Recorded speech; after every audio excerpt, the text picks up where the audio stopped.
Well, I'm going to tell you guys a little bit about my journey, some things that some may know, and a lot of things a lot of you don't know. I grew up in Santa Clarita, California. The town that we grew up in was a predominantly white town. So there was a lot of racism that we dealt with, a lot of being called the N-word every other day, a lot of teachers who made it very, very hard and challenging. I'm not going to say I made it much better, but some of those teachers actually had it out for me. And as I began to grow in the business, I started at 4 years old. Lamai and I both started at 4 and 6 years old. And it was really one of those things where when you talk about starting from the bottom, as my brother said right now, we started from the bottom, literally doing lots of extra work, continuing to go through that process, which is an endless process. And then from that, just being on camera next to the person who's saying the line and being like, let me just be next to them.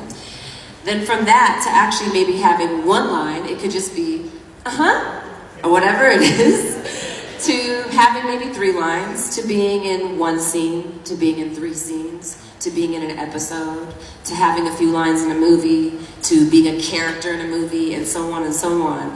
So as I stand before you today, I've actually been in the business for 40 years. Believe it or not. But it is a journey, and it's a long journey. And so as I was on my journey, one of the things that I discovered as a child actor was just how hard it is to get people to believe in you and to see the vision that you see. You have to see it for yourself. You have to believe it for yourself. You have to know. For me, I believe it's wisdom to have a plan B, but never to lean on it. Because if you lean on your plan B, then you're going to end up at your plan B.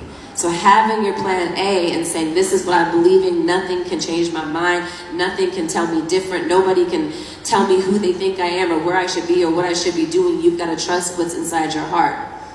Now, before I go back to that, being a teenager in the business was very challenging as well, because you go through that kind of awkward stage where you're not quite an adult and you're not quite a kid, and in that season is when I began to struggle. I realized that it was very hard to make the transition from child actor to adult actor. I had forgotten to do one important thing. You see, when you decide that you believe something and you trust something and you know that that's going to happen no matter what, you have to ask God first. So, at 19 was the first time in my life where I said, Lord, I never even asked you if this is what you have for me. And I want what you want for me more than what I think I want for myself.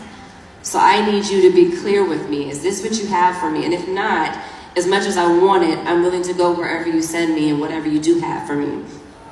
And in that conversation with God, what I got was a confirmation that I was doing the right thing. But God said there's more to it. Now I'm going to come back to that part later on about what was more to it. But as I got that confirmation, I knew it just didn't matter. It didn't matter what anyone said. And I just knew for a fact that any door that got slammed in my face was not rejection. It was actually God's protection. And that no matter what, I would go where I believed that I would go. And as Jean said, it may not always look the way you think it's supposed to look. But it's not always about the goal either. A lot of the times it's about the journey.